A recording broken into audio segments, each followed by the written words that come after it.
তুমি না তওবা করেছিলে? তুমি না শুধু আল্লাহর জন্যে সবকিছু ছেড়ে দিয়েছিলে? বুঝতে পেরেছিলে কোথায় তোমার আসল ঠিকানা? ভুলে গেছো আবার কোন পাপ তোমায় গ্রাস করে নিল?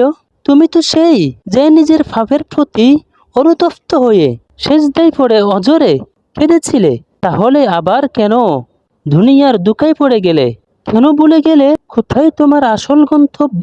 তুমি কি হার মেনে নিয়েছো নফসের কাছে? তুমি এত দুর্বল? ভুলে গেছো তুমি কার বান্দা? কে তোমার রব?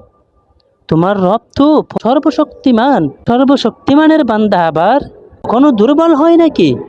মৃত্যু পর্যন্ত লড়ে যাও তুমি। শয়তানকে দেখিয়ে দাও তোমার ঈমানের পাওয়ার।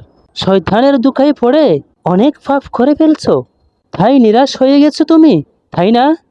তুমি কি জানো না তোমার রব কতটা মহান? তিনি তো তোমাকে ক্ষমা করার জন্য অপেক্ষা করছে। তাই